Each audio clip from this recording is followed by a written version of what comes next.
Allemaal. Hello everyone. I'm going to continue in English because there's a few international guests here and I would like to welcome all. So I'm the head of digital at EBU, and some of you might not know what the EBU actually is. It's the European Broadcasting Union, and we represent 76 members in 53 countries, and they have 2,000 television stations, radio channels, online channels, and we're trying to actually be the alliance and make sure that public service media becomes and is and stays relevant and indispensable for the audiences they cater to. But as all industries are actually under pressure, this is certainly for media and for public service media. They're facing a lot of challenges. Changing audience needs, changing technologies, political pressure, financial pressure, so they have to reinvent themselves.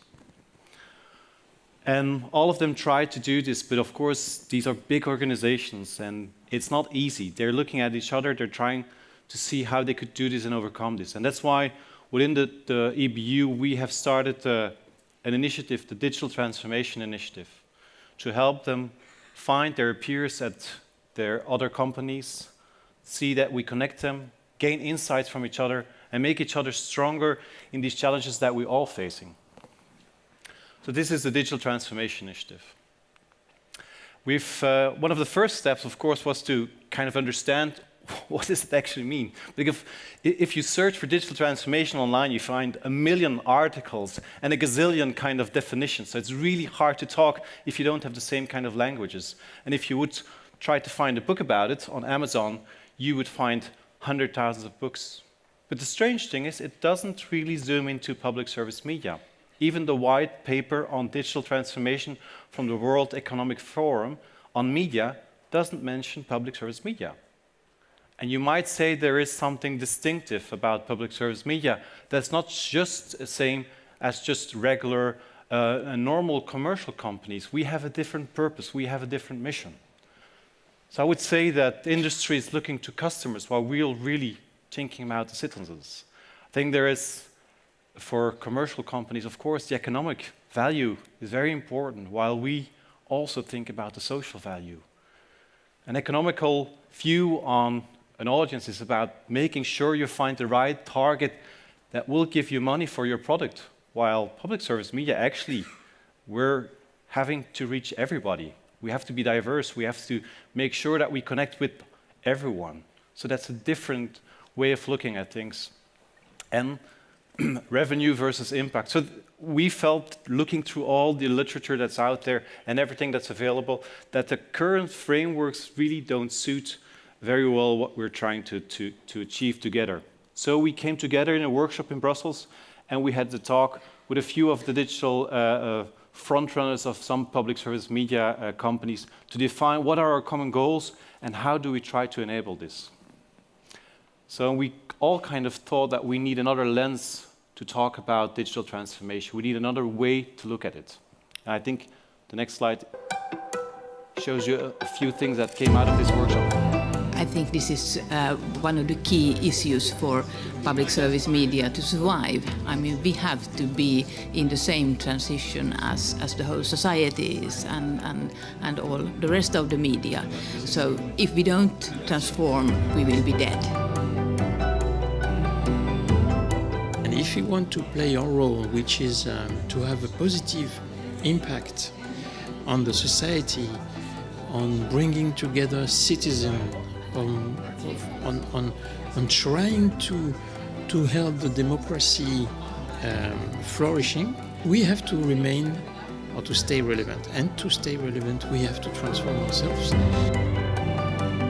One thing is we are not alone. We're facing very similar challenges in broadcasters, and I think it would be a nice idea to strengthen this aim of the EBU to connect us more and connect us more often on these issues.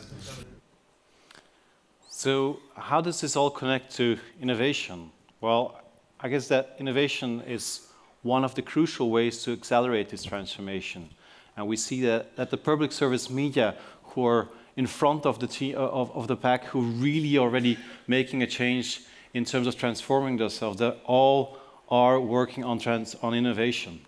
And I'm not talking about innovation in a very narrow way. It's not just about new products or new formats. It's about the whole value chain and innovating the whole value chain. It's about how you create networks, how you create new services, how your processes and structures are, how you innovate your processes and structures. So in order to kind of make this more tangible, I brought some examples from throughout the whole of Europe. In terms of network, I would say this is a perfect place to start because the first example I brought with me is actually Vrt Sandbox, which is a network of startups that get the chance to incubate their product at the VRT with the assets and the people and the products from VRT. And this has been so successful that it's now being scaled throughout Europe. The EBU, together with the European Commission, has funded this project and helps scale this project throughout Europe. So we're looking for other public service media that want to adopt the same VRT Sandbox approach and also want to build this network of startups so that in the future, these startups might travel across Europe and go from VRT, maybe to NRK, maybe to BBC. So you get a very nice new European adventure that started here in Brussels. Another example is the BBC Connected Studios. Also, they realize the power of being a network. BBC Connected Studios works with pitches. So they bring a pitch to that's really audience first formulated, but they're looking outside their own kind of talent to companies that could really realize solutions for their challenges. So they put a challenge out there and see which startups, which innovative companies come up with the perfect solution. It's also about your structure. How do you innovate your structure? How do you innovate your whole organization? And we see some interesting experiments happening at a few of our members. There's Welle. Welle is the Finnish public broadcaster. They came from this very silo-based media channel view. You had radio, television, and online all in their separate boxes. And now they've reorganized what they call a client service view, starting from audience expectations, going from there to something that's much more like what kind of content do we have to make to meet these demands, to meet these strategic expectations, and then at the end, choosing the right and appropriate channels. But also sometimes starts with something really tangible. You move into a new building like VRT will do, and this forces you to rethink how you're organized. Who will sit where? How will they communicate? What kind of hierarchies do we need? What kind of organizations do we need to make this new building work? And that's a very tangible thing that's happening across Europe at a lot of our members as well. But new organizations don't work with new processes, without new processes. A lot of the current public service media are really huge beasts. I think VRT is around 2,000 people, I'm not sure anymore, but there's public service media like RAI, there are 18,000 people. So they're huge monsters. You cannot directly change and transform them in a few months of time. So a lot of them have these agile, small, innovative labs that work outside their existing structures. They get their own budget, they have to work outside the existing structures, and they can go much quicker, much faster into innovative cycles. Some work on format innovation, others work on product innovation or service innovation. They all experiment with new processes, with design thinking, with working lean. And the good thing is they bring this inside the company. They are actually moving from outside the company to within. Like SRF has put their news lab in the heart and the core of their newsroom to make sure that this kind of quick and lean processes also scale throughout these organizations. But you can also do it without a lab. NOS experimented with a mobile-only day and kind of forced everybody that they couldn't use any of their desktops, and all the processes had to be retaught mobile-only during one day. Just also to get the audience perspective. How does our audience actually access what we put out there? And it helps to get to that kind of perspective if you do these kind of mobile-only days. And the last example in these processes is Deutsche Welle Labs. They just started with this half a year ago. And the one thing they do is that they involve the whole company in thinking about new ideas.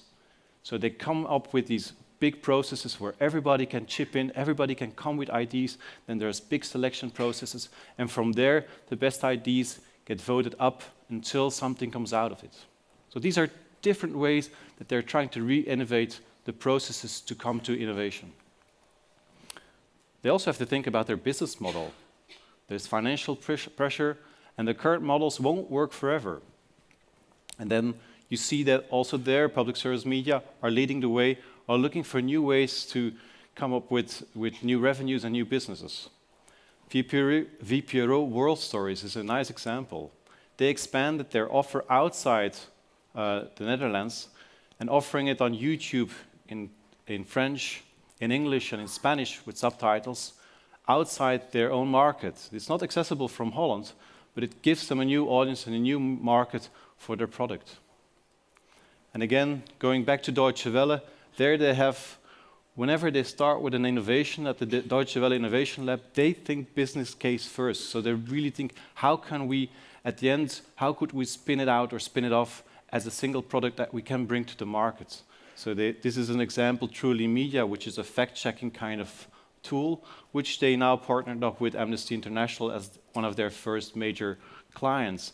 And you see, they start thinking about the business case from the beginning as well. So these are a few ways how they're trying, through innovation, reinvent themselves as well. And of course, it's about the offer. And here I come with a few examples that most of you will have seen already, of course. But it's part of it, of course. Like VR, a lot of our public service media are trying to come up with a more immersive experience. This is one from France Télévisions, where they try to rethink the experience of being at Roland Garros. There's a lot of experimentation now with voice user interfaces, which bring a lot of challenges. How do you appear in these new interfaces as a brand? But what can you do with that as well in terms of really engaging storytelling? BBC has been experimenting with drama, with comedy. How do you interact with a voice device? How can you steer a narrative through talking to a device? This is really interesting and new stuff that's happening at public service media. It's going beyond the product as well. It's going beyond what you just bring. It's offering services. And I would say this is the most interesting part of innovation as I see it at the moment. A lot of our public service broadcasters have online platforms, and I bring here the iPlayer from BBC, which they kind of shift to what they call My BBC. And My BBC is not just about offering everywhere anything you want to see. It's about having a personal connection with every user, which brings us to a shift in the perspective. It's a shift from a content perspective where everybody online wanted as many clicks as possible on their content to a user perspective. Do I really get an engaged user? Do I really make a meaningful connection with everybody instead of just trying to chase clicks and having as many people as possible see one piece of content? Because what does it actually tell you? That you have a content that was seen quite a lot of times. Maybe a lot of people just saw it over and over and over, but a few people were never reached.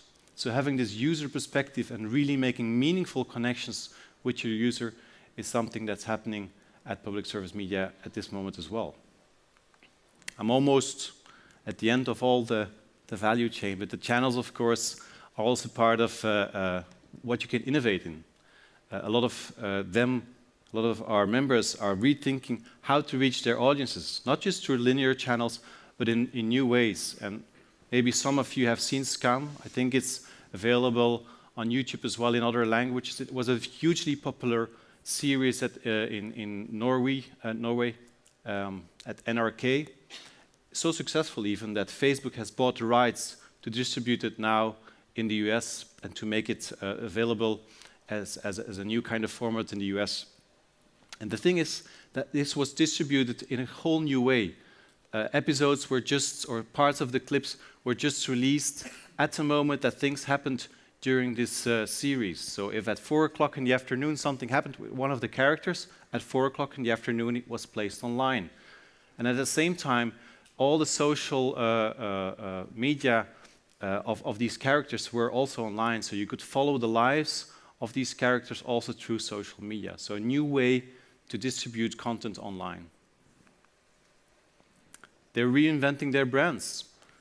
Public service media brands are not always sexy, and sometimes to connect with the new audiences, you have to reinvent yourself. ARD and ZDF in Germany, they've kind of merged together to form an online brand, Funk. And Funk is a way to create an umbrella brand for different young creators online and to connect with a new audience that would have never connected with the main brands, ARD and ZDF, but they do connect through Funk. And if you go online, you will not find Funk. You will not see ARD or ZDF, but you will just see the Funk brand. But it's nice. It's a nice experiment. They've done it now for a year. I'm really looking forward to get more insights in how successful it is. And as a last one, and then I come back full circle now to VRT, is building new relations and being innovative with your audiences, how to connect with your audiences. And there, I would say OpenVRT is a very nice example. It's the connection of VRT with the creative audience, with the creative community. That's not just a new audience that might look or enjoy VRT, but it also makes programs together with them. There were some successful ways to co-work or collaborate on a program for Eeman.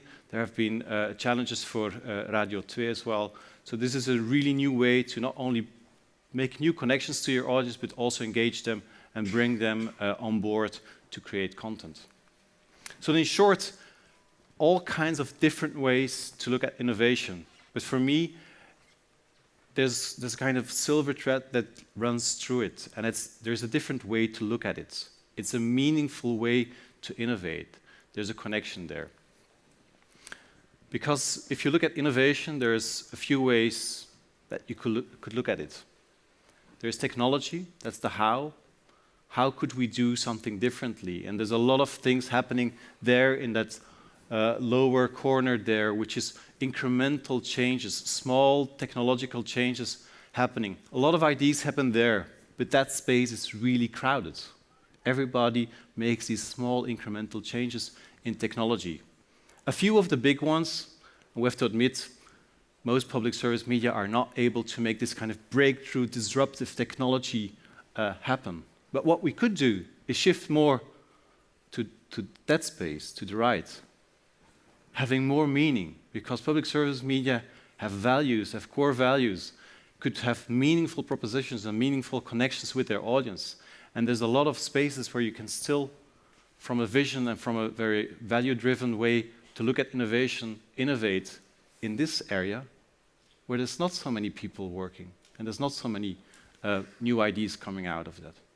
So I would propose that to be successful for public service media and innovation, they have to really understand their audience and the needs of their audience and come up with new ways to connect in meaningful ways, but also have a very strong own vision, a very good idea of who they are and the role they play in society. And the combination of that both could lead to something which I would call meaningful innovation and value-driven transformation. And I think that's the way ahead for public service media. Thank you for your attention. Ezra, Eeman, thank you very much for your insights.